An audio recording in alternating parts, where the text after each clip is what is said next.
자, 여러분 제가 약속드린 대로 사무엘상을 오늘 끝내드리려고 합니다. 28장부터 31장까지 한번 쭉 나눠드리려고 하고요. 이 설교를 시작하면서 이제 2019년을 보내드리고 2020년을 맞이하는 이제 그런 시간을 가지려고 합니다. 한번 우리가 오늘 말씀을 듣기 전에 한번 제가 동영상 하나를 가져왔는데 동영상 하나 보고 나서 말씀을 나누도록 하겠습니다. I'm particularly proud and happy about the young filmmakers, actors, singers, writers, producers that are coming up behind my generation. In particular, Barry Jenkins. Young people understand this young man made 10, 15, 20 short films before he got the opportunity to make Moonlight. So never give up. Without commitment, you'll never start. But more importantly, without consistency, you'll never finish. It's not easy. If it was easy, there'd be no Kerry Washington. If it was easy, there'd be no Taraji Henson, P. Henson. If it were easy, there'd be no Octavia Spencer. But not only that, if it were easy, there'd be no Viola Davis. If it were easy, there'd be no Michael T. Williamson, no Stephen McKinley Henderson, no Russell Hornsby. If it were easy, there'd be no Denzel Washington. So keep working, keep striving, never give up, fall down 7 times, get up 8. Ease is a greater threat to progress than hardship. Ease is a greater threat to progress than hardship. So keep moving, keep growing, keep learning. See you at work. 자, 이 영상 혹시 보신 분 있나요? 2017년에 있었던 시상식에서 덴젤 워싱턴이 수상 소감으로 한 이야기입니다. 보통 이제 수상 소감, 요즘 우리 뭐 연예 대상이니 뭐니 뭐 하루 멀다 하고 계속 시상식이 있는데, 이런 시상식에서 보통 이제 이야기를 소감을 발표하면 저런 식으로 이야기하나요? 보통 저렇게 얘기 안 하죠. 보통 어떻게 얘기해요?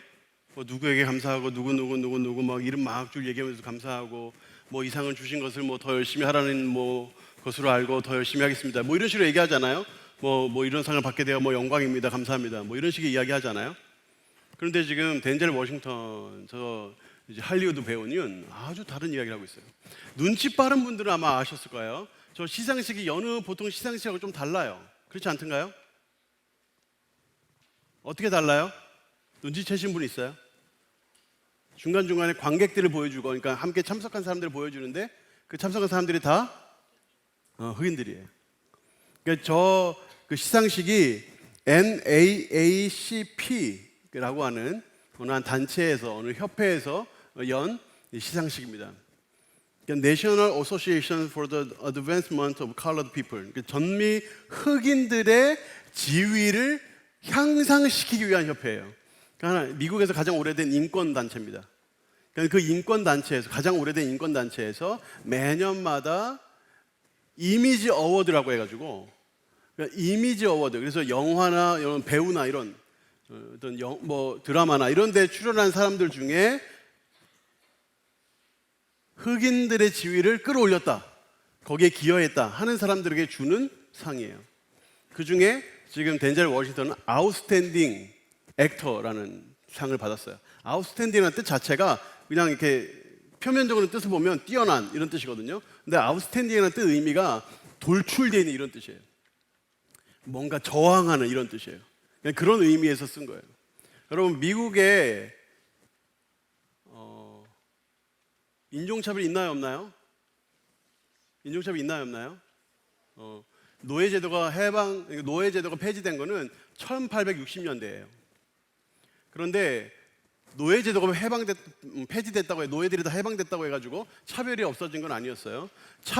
법으로서 차별, 선거법이라든가 또는 공공시설을 이용한다든가 이런 부분들이 다 폐지된 건 그보다 100년 후입니다. 1960년대 가서야 그 문제가 해결이 됐어요. 그러니까 지금도 차별이 있고요. 지금도. 물론 다 그런 건 아니에요. 근데 일부 몇몇 사람들은 대놓고 차별을 합니다. 흑인만 차별하나요? 소위 멕시칸이라고 부르는 스페니쉬 이런 사람들. 그러니까 멕시코에서 오거나 이런 사람들 다 차별하고요. 동양인들도 차별합니다. 그리고 뭐 여러 다른 인종들은 다 대체로 차별하는 그런 분위기가 밑에 살짝 깔려 있어요. 다 그런 건 아니에요. 그런데 몇몇 사람들이 그렇게 대놓고 이제 차별을 하죠. 그러니까 흑인의 어떤 사회적 저변 자체가 되게 얕아요. 그러니까 대체로 흑인, 그러니까 물론 제가 경험한 바로는 물론 흑인들 중에서 열심히 사는 사람들 많고 좋은 사람 많은데 대체로 흑인 사람들은 열심히 안 사는 경향이 많아요. 열심히 살아도 사회에서 뭔가 자리를 얻거나 하기 힘들거든요. 인종차별이라는 게 뭐예요? 그냥 막 겉으로 막 대놓고 죄송합니다. 넌 깜둥이야. 너랑 얘기 안 해. 이것도 물론 인종차별이지만 예를 들어서 백인이 지원하고 흑인이 지원했어요. 기왕 뽑을 거면 백인 뽑는 거예요. 백인이 지원하고 동양인이 지원했어요. 기왕 뽑을 거 백인 뽑는 거예요. 이게 차별이죠. 그러니까 이런 식의 차별이 미국 내에 은근히 남아 있다고요. 그러니까 흑인 사람들은 젊은이들이 열심히 안 살아요. 열심히 살아도 안 되는 거 너무 잘 알거든요. 자기 부모가 열심히 살았는데 안 되는 거 다 보고 자랐거든요. 그러니까 할렘가에다 누구만 있어요? 흑인들만 모여 있잖아. 그러니까 이런 게 미국에서 풀어야 되는 숙제예요. 아무리 미국 대통령이 흑인 대통령이 나오고 해도 그 지위가 계속 향상되어야 한다고 보는 거예요. 그런 인권단체 그런 노력들을 하는 거죠. 근데 그런 시상식에서 거기서 상을 받은 시상식에서 덴젤 워싱턴이 뭐라고 하냐 하면 뭐란 말이에요. 저 말은 단순히 그냥 사람들을 적당히 선동하고자 하는 말이 아니에요. 저거는 지금 덴젤 워싱턴의 삶의 태도예요. 아무리 힘들고 어렵고 해도 안 된다. 이런 식의 삶의 분위기 속에서 살아온 덴젤 워싱턴이 가지고 있는 삶의 태도예요. 아까 뭐라고 해요? Keep working, keep striving. 계속 일하고 계속 노력해라. Never give up. 절대 포기하지 말고. Fall down 7 times. 네가 7번 넘어졌어? Get up 8. 일어나. 8번째 일어나라고. 그게 바로 덴젤 워싱턴이 가지고 있는 삶의 태도예요.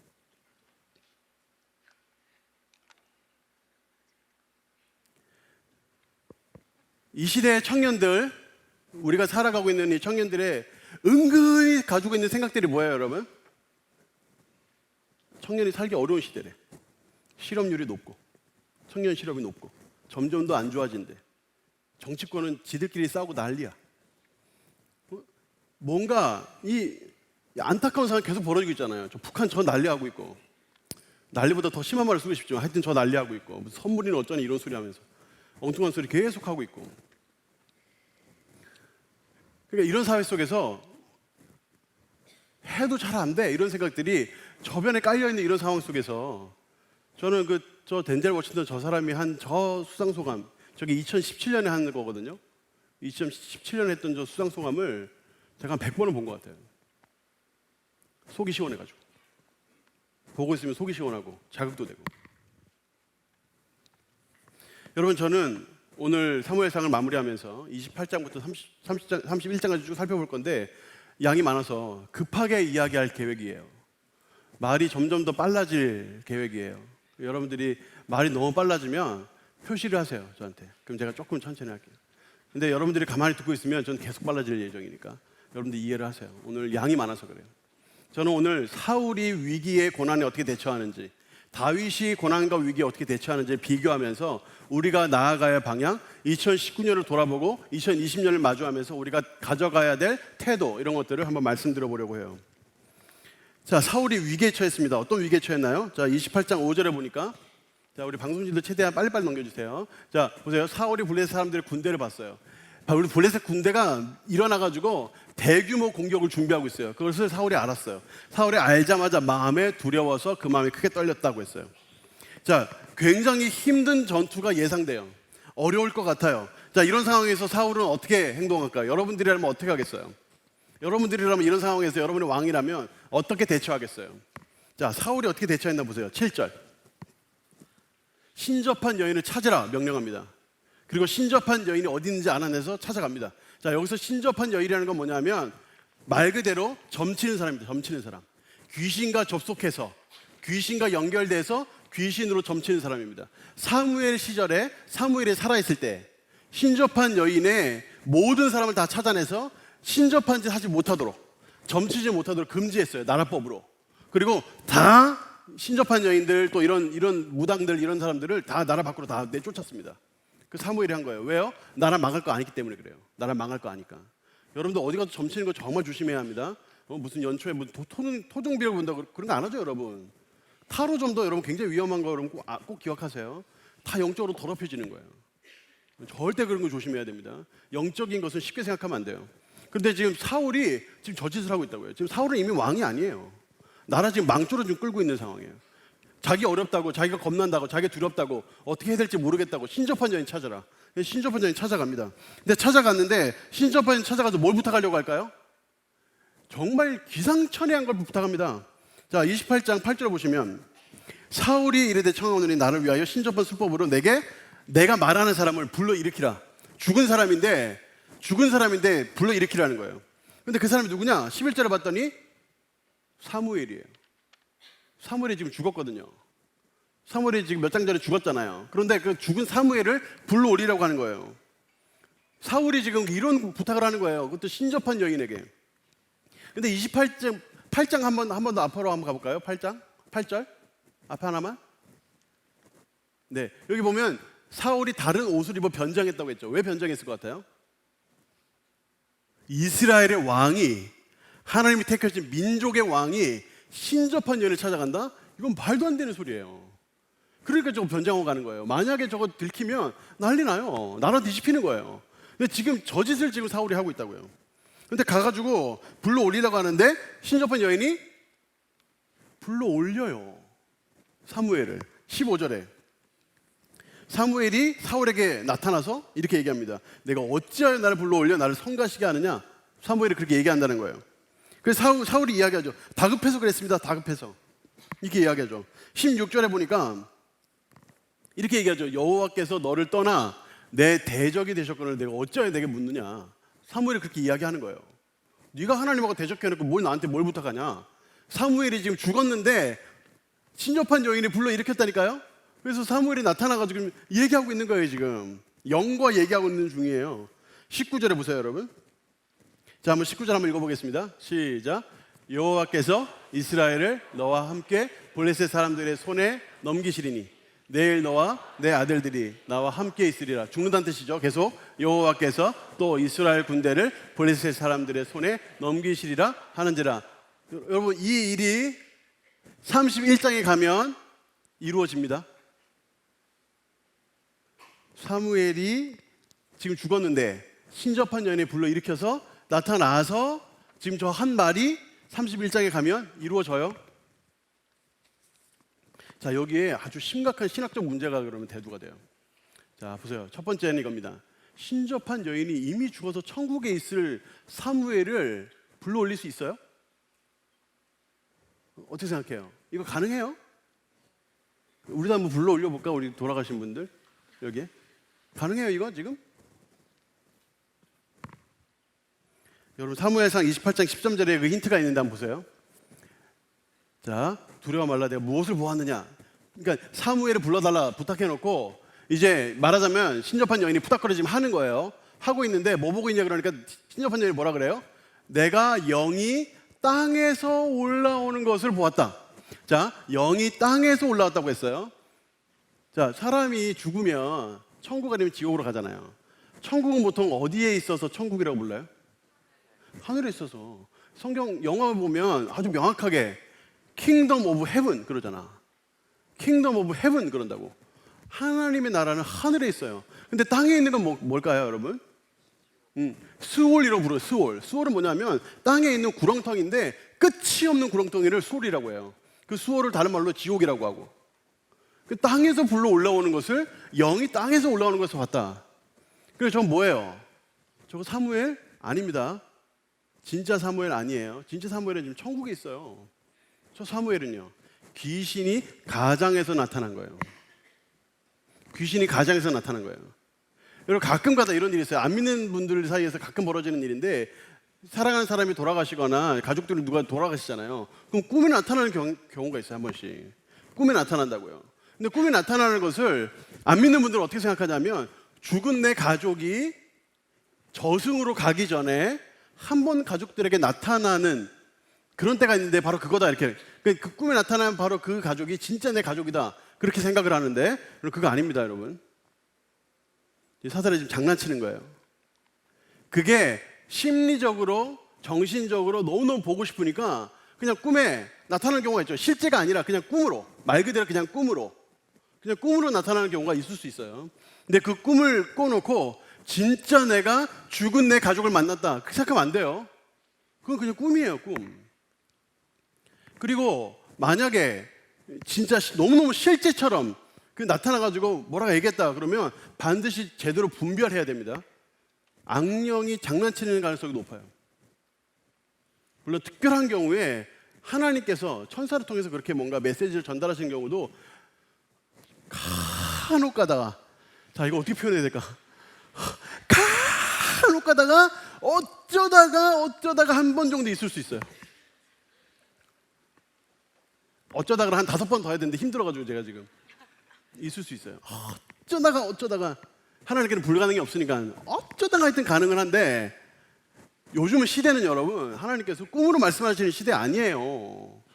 구약시대나 이럴 때는 성경이 없으니까, 하나님 말씀이 없으니까, 하나님 말씀을 제대로 가르치는 사람도 없으니까 그때는 어쩔 수 없이 요셉이라 이런 뛰어난 사람들, 영분별이 뛰어난 사람들, 신앙적으로 성숙한 사람들, 그런 사람들에게 꿈으로 가끔 나타나서 말씀하셨죠.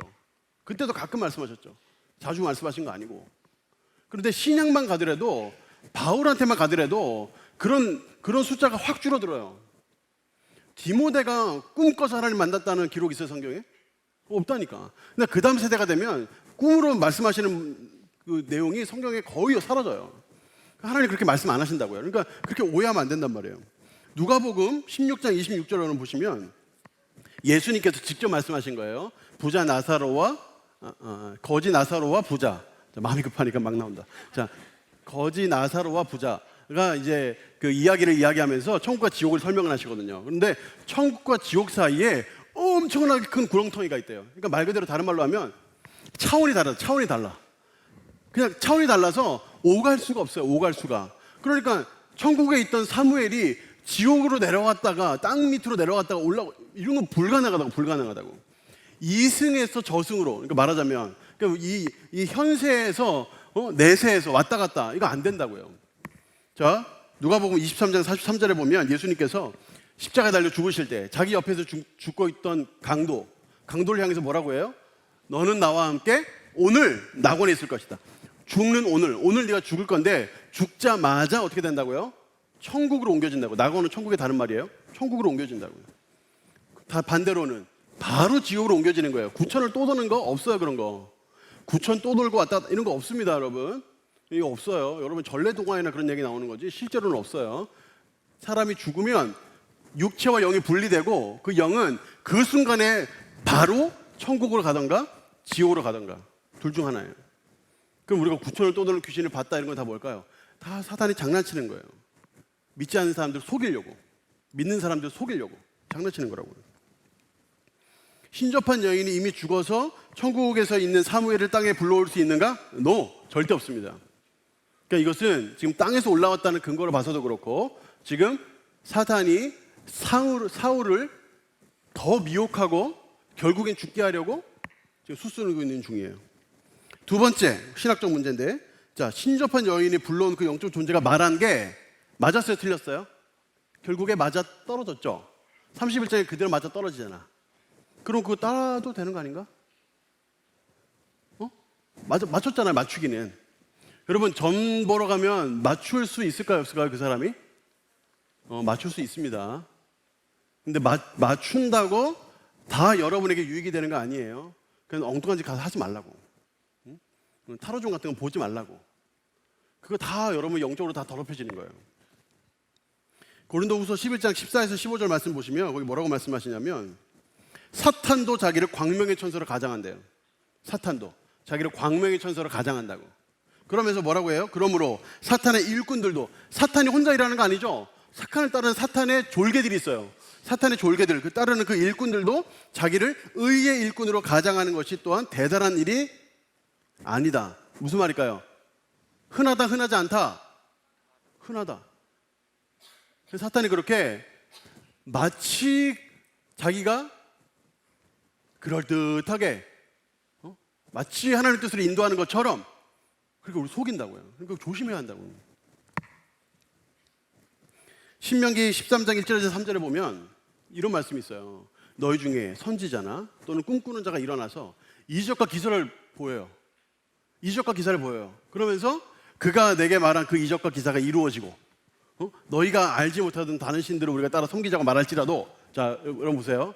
자, 잘 생각해 보세요. 여러분 눈앞에서 누가 기적으로 일어났어. 못 일어나는 사람이었는데 일어났다고요. 병을 갑자기 고쳤어요. 나에 대해서 너무너무 잘 알아. 너 딱 보자마자, 그냥 딱 보자마자 막 이름도 맞추고 막 나만 알고 있는 비밀도 막 이야기하고 막. 그러면 심장 떨릴까 안 떨릴까? 떨리지. 이 사람 나 어떻게 알지? 근데 그 사람 따라가면 된다 안 된다? 무조건 따라가면 안 된다. 왜요? 사탄도 할 수 있어요. 사탄도 할 수 있어요. 여러분, 조나단 에드워즈라고 영적으로 아주 뛰어난 이 미국의 부흥 지도자가 있죠?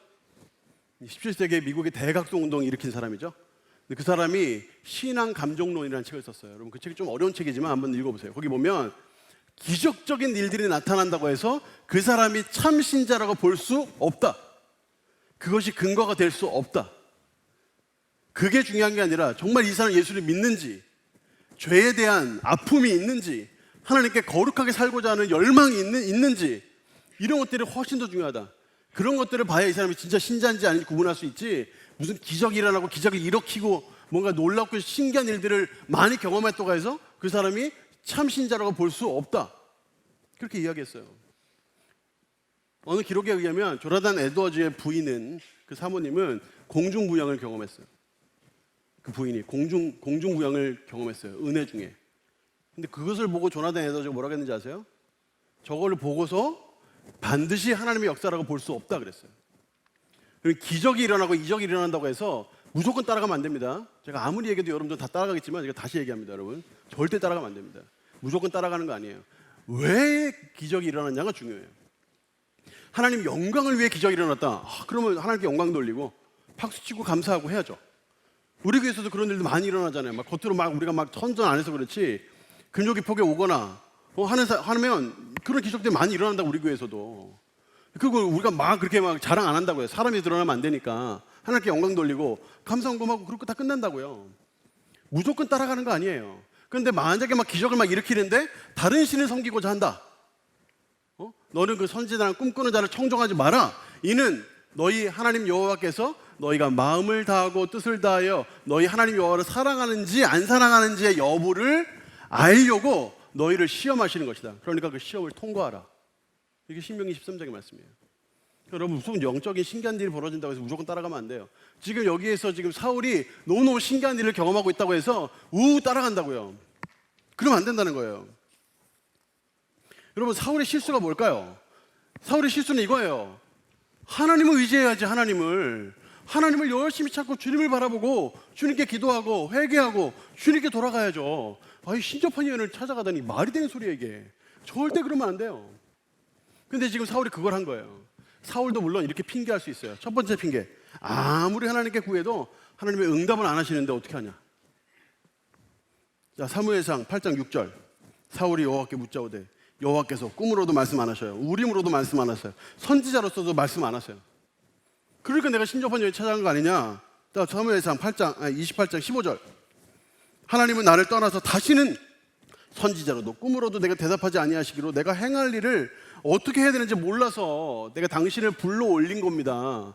내가 아무리 하나님께 구하고 아무리 하나님께 물어도 하나님 대답을 안 하시는데 너무너무 힘들어서 나도 어쩔 수 없이 신접한 여인 찾아간 겁니다. 이렇게 얘기한다고요. 이거 핑계 대야 안 돼요. 핑계 대야 안 돼요. 왜 하나님이 응답하지 아니하시는가? 이걸 생각해야 되잖아요. 이게 먼저예요. 이게 하나님이 왜 나에게 응답 안 하시지? 하나님이 왜 내가 아무리 기도해도 왜 응답 안 하시지? 왜 그럴까? 그 이유를 찾아야죠. 죄 때문에 그럴 수 있고, 하나님 때때로 우리를 단련시키고 우리의 믿음을 강화시키기 위해서 어떨 때는 우리를 잠깐 내버려 두시는 것처럼 느끼게 할 수 있어요. 그리고 환난을 속에서 우리를 인내하게 만드시고 연단하셔서 소망이 있는 사람을 만들기 위해서 간혹가다 그런 어려움을 주실 때도 있어요. 내가 죄 짓지 않아도. 근데 죄 짓는 경우에 그런 경우 또 있어요. 죄 지었을 때 징계하시기 위해서. 하나님께서 아브라함에게 너 내가 아들 줄 테니까 기다려 이렇게 했는데 아브라함이 안 기다리고 하갈 데려다가 이스마엘 낳아버렸어요. 그 이스마엘 때문에 집이 완전히 난리가 났거든요. 굉장히 그 가족들 사이에서 불화가 나고 힘들었다고요. 하나님께서 13년 동안 말씀 안 하시잖아요. 본문 보시면 그때 이스마엘 낳을 때가 몇 세인지라 바로 그 다음 장에 몇 세 때 부르셨는데 그 연수로 계산해 보면 13년이에요. 주님께서 말씀 안 하신다고요. 그런 경우가 있어요. 범죄했을 때 하나님께서 딱 침묵해 버리시는 경우도 있어요. 그럼 어떻게 해야 돼요? 빨리 회개하고 돌아와야죠. 주님께 회개하고 주님께 매달리고 회개하고 돌아와야죠. 그렇게 해야죠. 사울도 그렇게 했어야 돼요. 자기가 뭐 때문에 하나님께서 응답 안 하시는지, 자기 지 멋대로 살고 자기 마음대로 하다가 막 다윗도 막 몇 번 죽이려고 하고, 그 하나님 뜻인 거 본인이 잘 아는데 죽이려고 하는데 자기가 도리어 다윗에게 죽을 뻔해가지고 2번이나 하나님께서 다윗 통해서 살려주셨는데도 그 회개 안 하잖아요. 계속 지 멋대로 살고 지 왕권 유지하려고 전쟁에서 이기려고 그럴 때 필요할 때만 하나님 찾고, 그럼 하나님 어떻게 응답을 하시겠어요? 그 영혼을 위해서 응답하면 안 되죠. 그렇게 하나님께서 말씀 안 하시는데 거기에 회개하고 돌아올 생각 안 하고 신접한 여인 찾아가잖아요. 그게 큰 잘못이에요. 두 번째 핑계는 뭘까요? 사울이 할 수 있는, 하나님 만나는 거 너무 힘들어. 하나님 찾는 거 너무 힘들어요. 계속 주일에 교회 와야 되지, 기도하라 그러지, 새벽 기도 오라 그러지, 특세 오라 그러지. 너무 힘들어. 주님 따르는 거 너무 힘들어. 어떨 때는 친구들이랑 얘기하면서 우욱 한번 승질도 좀 내고 싶고 말이야, 나쁜 짓도 좀 하고 싶고 말이야, 응? 그러고 싶은데 자꾸 예수님 믿으면 이거 하지 말라 저거 하지 말라, 이거 얼마나 많은지. 가끔 가장 막 연락 와가지고 뭐 하는지 묻고, 왜 물어? 지금 열심히 게임하고 술 마시고 놀고 있는데 자꾸 연락하고 막 주일마다 막 성경 몇 장인지 물어. 왜 물어? 나 영장인데. 6절 하세요. 6절. 오늘 6절 읽었으니까 우리 성경 봉독을. 힘들죠. 힘들지. 주님 따르는 거 힘들어요. 여러분이 이제 학생 때가 지나고 직장 가면 더 힘듭니다. 점점 더 힘들어집니다. 거기서 크리스천으로서 살아가는 게 쉽지 않아요. 근데 그렇게 사는 게 어렵죠. 근데 어렵다고 해가지고 그게 핑계가 됩니까, 여러분? 자, 보세요. 지금 사울이 쉬운 길을 택했죠. 신접한 여인 몰래 찾아가가지고 물었어요. 실제로 진짜 사무엘을 불러일으켜 주네? 사울 입장에서 너무 신기하잖아요. 불러일으켜 주네? 막 설명해 주네? 결과가 어떻게 됐어요, 여러분? 28장 20절 보세요, 여러분. 사울이 갑자기 땅에 완전히 엎드려졌다고 했어요. 왜요? 왜 이런 일이 벌어져요? 사울이 원하는 대로 다 해줬는데 지금? 근데 왜 이런 일이 벌어졌을까요?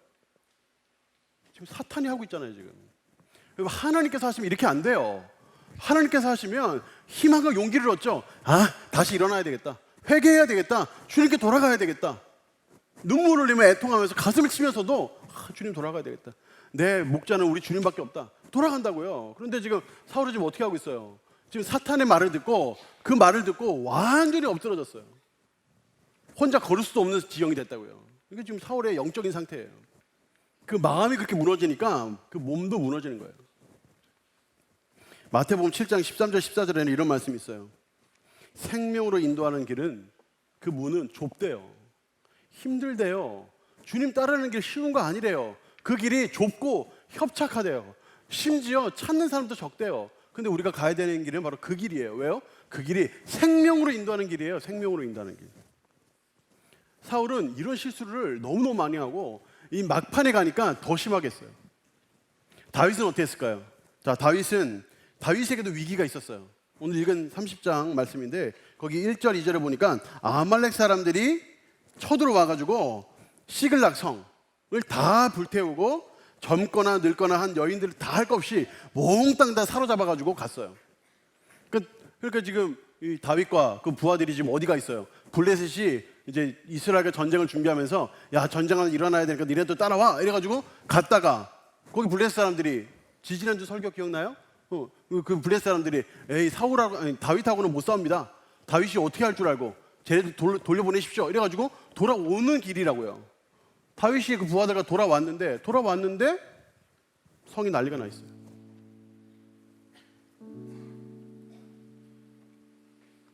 어떻게 되겠습니까, 여러분? 지금 뭐 성경에는 다 사로잡아 끌고 갔다 그랬는데 이거는 전지적 작가 시점에서 그런 거고 실제 어떻게 됐는지 몰라요. 지금 가족들의 생사를 몰라. 생사를. 이런 상황에서 4절 5절에 보니까 다윗과 그와 함께한 백성들, 그러니까 그의 부하들 600명이죠. 그 사람들이 울 기력이 없도록 소리 높여 울었습니다. 왜요? 다윗도 울었어요. 왜요? 그 두 아내가 사로잡혀 갔거든요. 얼마나 슬프겠어요. 자, 6절에 가니까 실컷 울다가 이제 어떻게 하죠? 6절에 가니까 백성들이 자녀들 때문에 마음이 슬퍼서 어떻게 한다고요? 다윗을 돌로 치자. 여러분, 이게 이해가 됩니까, 여러분? 정말 이게 이해가 돼요, 여러분. 사람이 굉장히 어려운 일을 당하잖아요. 그럼 처음에는 너무너무 슬프고 막 우울해지고 막 고통스럽다가 어느 순간 되면 분노가 올라와요. 분노가. 왜 내가 이런 일을 당해야 돼? 이런 일이 막 올라온다고요. 그래서 다윗을 돌로 치자 했던 거예요. 그때 다윗의 태도가 이렇습니다. 자, 노란색 한번 읽어보겠습니다. 시작. 자, 이 말씀이 실제 원어로 보면 이렇게 표현되어 있습니다. 직역하면 이렇습니다. 그는 그의 하나님 여호와 안에서 자신을 강화시켰다. 영어 성경에 NASB 영어 성경에 보니까 다윗이 자기 스스로를 강화시켰대. 자기 스스로를 하나님 안에서.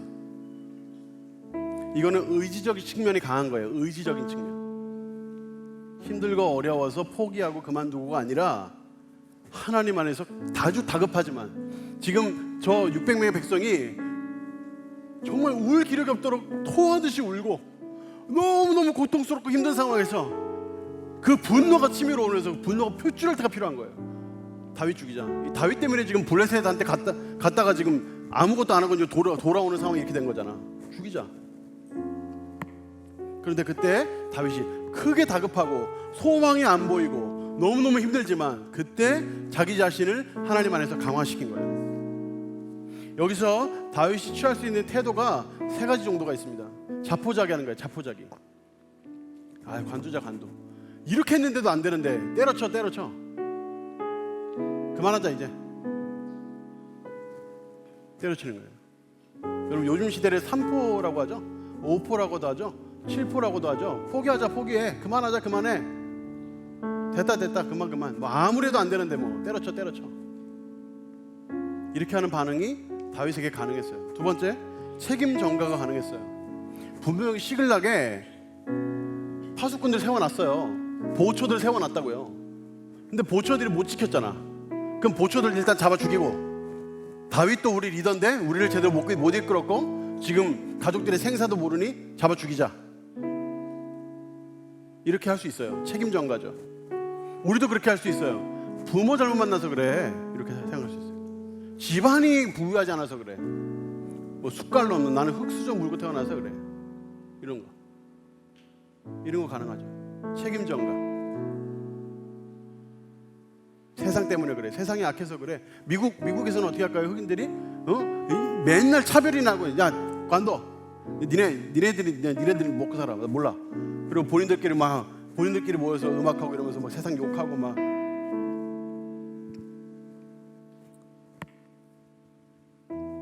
불평과 원망도 가능해요. 하나님 원망하는 거죠. 하나님 어떻게 나한테 이럴 수 있습니까? 내가 하나님한테 뭘 잘못했습니까? 어떻게 나한테 이러실 수가 있어요, 주님? 난 이제 나 기도 안 해. 나 이제 교회도 안 와. 뭐 마음대로 하세요. 나 이제부터 내 마음대로 살 거야. 불평 불만하고 하나님 원망하고. 다윗도 그럴 수 있지 않겠어요? 아니, 내가 뭐 왕 되려고, 내가 왕 만들어 달라고 했어요? 다짜고짜 와가지고 기름 붓더니 10년 내내 도망 다니고, 나도 막 힘들어가지고 블레셋에 이제 겨우겨우 들어가서 이제 좀 먹고 살려 그러는데 이런 식으로 가족들 다 어떻게 하나님 나한테 이럴 수 있습니까? 이렇게 막 항의할 수 있죠. 근데 다윗 그렇게 하지 않았어요. 자포자기 하지 않았고 책임 전가하지 않았고 불평불만 쏟아놓지 않았어요. 다윗은 어떻게 했어요? 하나님을 의지하는데 하나님 안에서 자기 자신을 강화시키는 거예요. 의지적으로 끌어올리는 거예요. 그렇게 해서 지금 다윗은 하나님 앞에 자기 자신을 의지함으로 드리고 있어요. 결과를 간단하게 말씀드리면 하나님께 그렇게 의지하고 하나님께 기도하니까 하나님께서 따라가라. 어디로 갔는지 몰라요. 따라가라. 따라가면 잡을 수 있다. 따라갔어요. 따라가다 보니까 애굽 사람이 쓰러져 있는 애굽 사람을 발견했어요. 이렇게 세워가지고 며칠 동안 못 먹어가지고 거의 죽어가고 있는 거를 음식도 먹이고 물도 먹이니까 정신을 좀 차리면서 알고 보니까 이 사람이 그 공격했던 이 침입자 아말렉의 종이었던 거예요. 종. 그래서 아말렉의 종에게, 그러니까 아말렉에게 자기를 넘겨주지 않는다고 약속해 주시면 그 군대가 어디로 갔는지 병력이 얼마나 되는지 알려드리겠습니다. 뜻밖의 도움을 만나는 거예요. 그래서 그 애국 소녀를 통해서 그 군대가 어디 있는지 알게 되고 밤에 급습 가족들 그대로 다 찾아오고 그들이 가지고 있었던 모든 재산들 다 찾아와서 전리품이 풍부해졌어요. 하나님 그렇게 인도하셨어요. 그리고 풍부해진 그것을 가지고 사람들과 나누면서 리더십을 세우고 또 그것을 이스라엘이 유다 땅에 있는 사람들에게 보내서 자신이 왕위를 계승할 수 있는 왕의 모습을 가지고 있다는 사실을 그들에게 알렸어요. 지금 유다 사람들도 다윗이 막 블레셋에 뭐 편입했다는 둥, 저 사람은 절대 왕이 될 수 없는 사람이라는 이런 생각을 다 하고 있는데 다윗이 아말렉과 전쟁에서 아말렉의 전리품들을 그 사람들에게 나누니까 저 사람이 지금 블레셋에 가가지고 편입해가지고 엉뚱한 짓 하는 게 아니라 이스라엘의 대적 아말렉과 싸우고 있구나. 아말렉과 싸워서 그 아말렉과 싸운 그 전리품 우리에게 나눠줬구나. 저 사람은 왕의 자격이 있구나 하는 생각을 하게 된 거예요. 그래서 31장에 사울이 죽으면서 자연스럽게 그가 왕위에 등극할 수 있는 계기를 마련한 것이 바로 사무엘상 30장이에요. 하나님의 인도가 놀랍지 않습니까, 여러분? 시글락이 다 회파되고 사람들이 다 가족들이 다 죽게 된 이런 상황 속에서 하나님은 그 사건을 뒤집으셔가지고 그를 왕으로 추대하도록 이끌어 주신 거예요.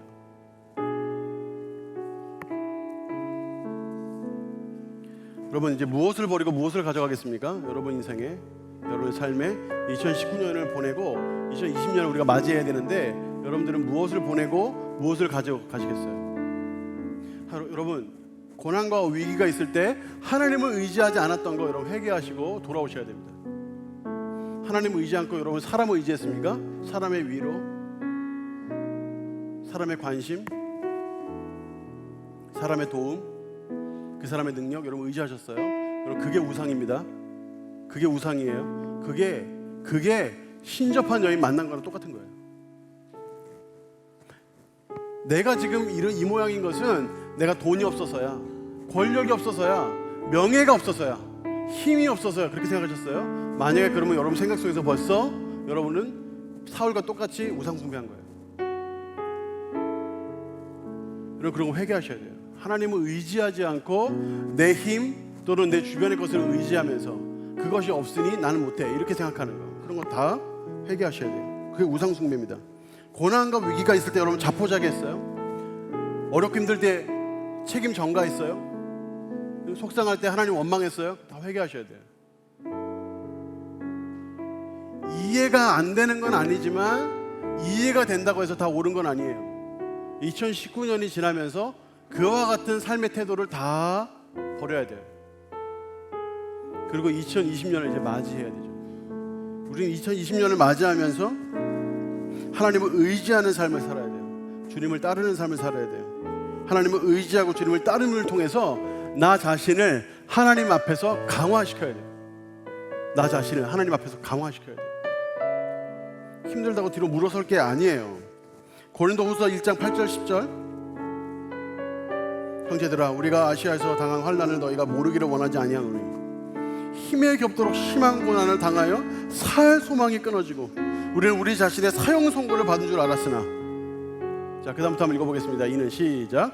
이는 우리로 자기를 의지하지 말고 오직 죽은 자를 다시 살리시사 하나님만 의지하게 하심이라.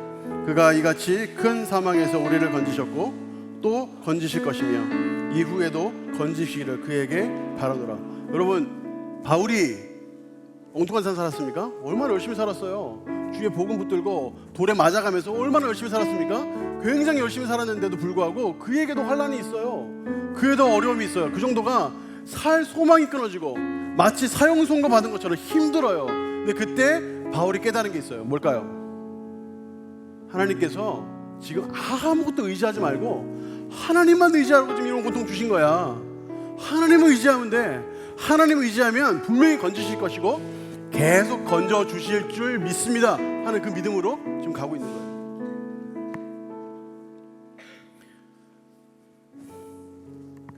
세상 너무 힘들어요, 어려워요.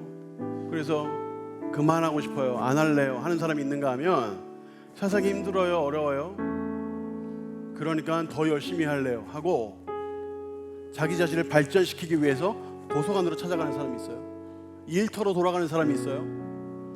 사람들 관계하다가 힘들어, 안 해, 헤어져, 안 보면 그만이야, 난 너 이제부터 안 봐, 이렇게 하는 사람이 있는가 하면, 나랑 관계가 너무 힘들어. 그러면 어떻게든 이 사람 내가 내 사람 만들어야지. 내가 이 사람마저 내 사람을 만들면 내가 더 많은 사람을 품을 수 있을 거야 하는 마음으로 달려드는 사람이 있어요.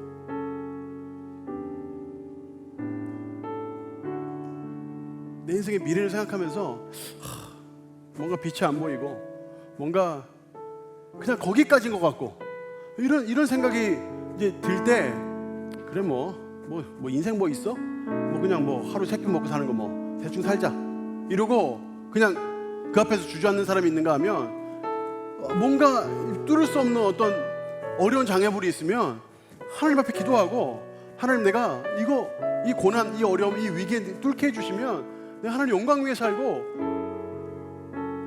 하나님이 살아계시다, 하나님 능력이 하나님이시다, 간증하며 살겠습니다 하고 그걸 돌파하는 사람이 있다고요. 그런 사람이 있다고요. 다윗은 그런 사람이었어요. 가장 다급하고 힘들 때 딴 데 가서 뭐 엉뚱한 짓 안 하고 어디 가도 안 도망가고 하나님 앞에서 하나님의 음성 구하고 하나님 뜻대로 눈에 보이지 않지만 뭔지 모르겠지만 달려보는 사람, 이게 다윗이었어요. 사울은요, 자기가 뭐 잘못했는지도 인식 안 하고 맨날 도망이나 다니면서 신접한 여인이나 찾고 쉬운 방법이나 찾고. 그러면 우리가 미래를 바라보면서 우리가 어떻게 살아야 할지 우리가 고민해야 됩니다. 저는 여러분들에게 이거를 강조하고 싶은데, 결론으로 대만과 야성 품으시라고 말씀드리고 싶어요. 자, 이사야서 43장 18절 19절을 보세요. 자, 이건 세 번역입니다. 너희는 지나간 일을 기억하려고 하지 말라. 옛날 일을 생각하지 마라. 내가 이제 새 일을 하려고 한다. 이미 이 일은 드러나고 있는데 너희가 그것을 아직도 모르냐. 내가 광야에 길을 내겠으며 사막에 강을 내겠다. 하나님은 하실 수 있다는 마음이에요. 하나님은 하실 수 있다. 하나님은 나 같은 사람을 들어서도 하실 수 있다. 꺼져가는 등불 같고 상한 갈대 같은 나 같은 사람도 하나님 불러일으키시면 분명히 하나님은 하실 수 있다. 이런 마음을 가지고 이 말씀 의지하면서 꿈을 꾸시라고. 꿈을. 여러분 2020년은 꿈을 꾸세요. 꿈을. 2019년이 안 일어났다고, 2019년에 아무 일도 일어나지 않았다고, 2019년에 기도응답 하나님 안 해주셨다고 2020년에도 안 해주실까요? 그렇지 않아요. 여러분. 하나님은 때에 따라서 상황에 따라서 다르게 움직이시는 분이세요. 2019년에 하나님께서 내가 아무리 기도해서 이루어주지 않으셨으면 2020년에도 안 되겠네, 안 해, 이게 아니라, 하나님 내가 2019년 주의 영광을 위해서 열심히 기도가 했었는데 제가 돌아보겠습니다. 혹시 내가 불평불만하지 않았는지, 내가 혹시 자포자기 하지 않았는지, 내가 혹시 책임전가하지 않았는지, 내가 혹시 죄짓지 않았는지 나 자신을 돌아보겠습니다. 2020년 하나님 위해서 더다시 더 거룩하게, 더 구별되게 열심히 뛰겠습니다. 하나님 내 기도 들어주시옵소서. 하나님 위해 간증하겠습니다. 그리고 대망을 가지시라고. 대망과 함께 가져가야 되는 곳이 있어요. 뭐냐면 야성입니다. 야성이 뭘까요, 여러분? 빌립보서 3장 13, 14절이에요. 이것도 세 번역이에요. 한번 천천히 읽어보겠습니다. 시작. 형제 자매 여러분, 나는 아직 그것을 붙들었다고 생각하지 않습니다. 내가 하는 일은 오직 한 가지입니다.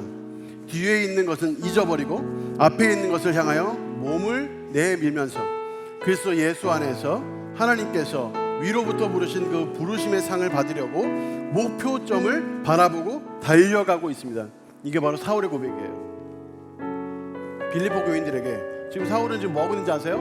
사울은 지금 감옥에 갇혀 있어요. 감옥에. 할 수 있는 것이 없어요. 감옥에 갇혀 있다고. 그 감옥에서 이런 편지를 쓰는 거예요. 나 다 끝난 거 아닙니다. 내가 오직 한 가지, 뒤에 무슨 일이 벌어졌는지 잊어버린대요.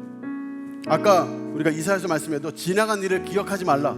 이전 것은 기억하지 않는 거예요. 이전에 있었던 일, 과거에 내가 실패했던 거, 내가 좌절했던 거, 넘어졌던 거 잊어버리는 거예요. 새 일을 향해서 가는 거예요. 새 목표를 향해서 가는 거예요. 2020년 바라보면서 하나님께서 새 일을 행하신다고 했으니까 그 향해 가는 거예요. 그 목표를 향해서 달려가는 거예요. 적당히 걷는 거 아니에요. 쉬면서 가는 거 아니에요. 달려가는 거예요. 그 목표를 향해서 달려가는 거예요. 하나님의 그 부르심의 상을 바라보면서 달려가는 거예요. 하나님 위해서, 하나님 뜻 바라보면서.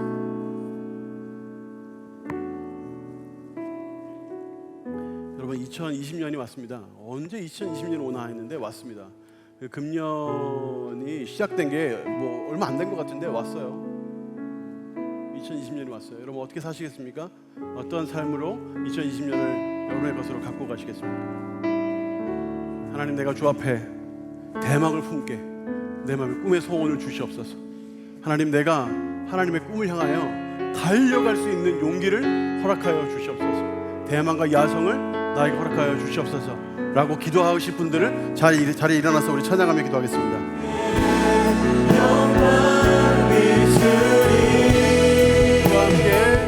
주와 함께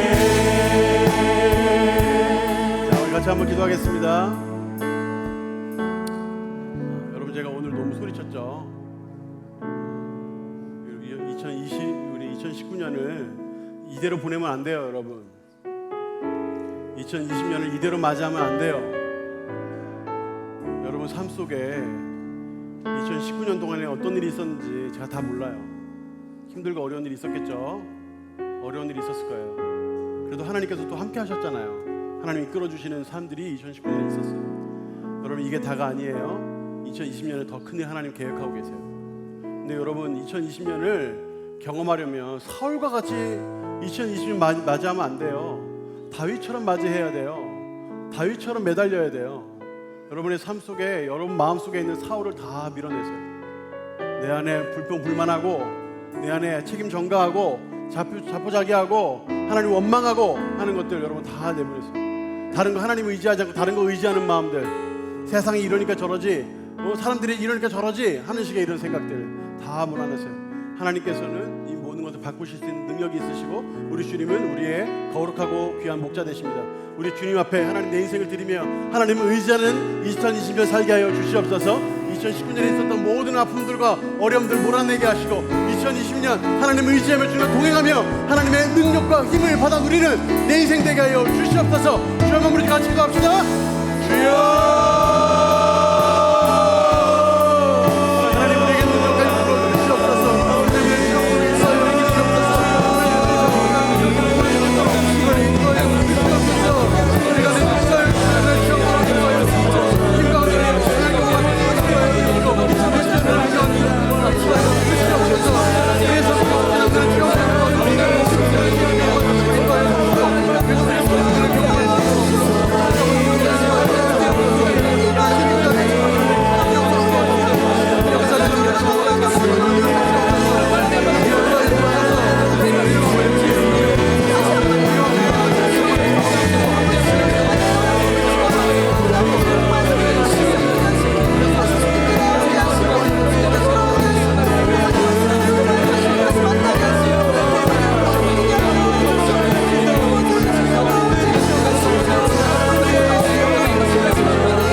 이 귀한 청년들을, 지금 청년들의 삶을, 청년들의 마음을, 청년들의 생각을 이 시간 굽어 살펴 주시옵소서.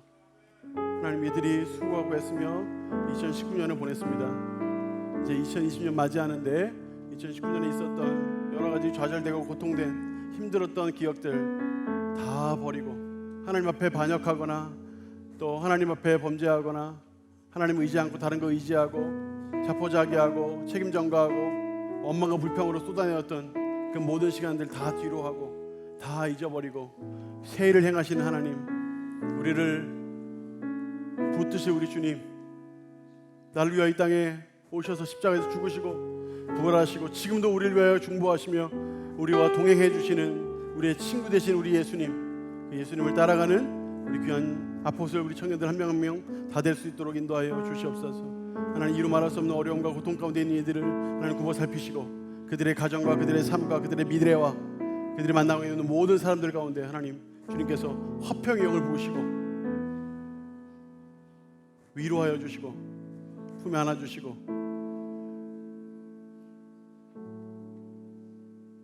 좌절하거나 넘어진 자를 일으켜 세워주시고, 그래서 하나님, 그들이 2020년 주님과 함께 다시 한번 동행하며 주의 손을 잡고 주를 향하여 걸으며 뛰며 나르며 주님 바라보는 우리가 될 수 있도록, 우리 모든 청년들이 될 수 있도록 인도하여 주시옵소서. 감사하며 예수님 이름으로 기도하옵나이다. 아멘. 그렇게 행하시고 주님께 영광 박수를 드리겠습니다.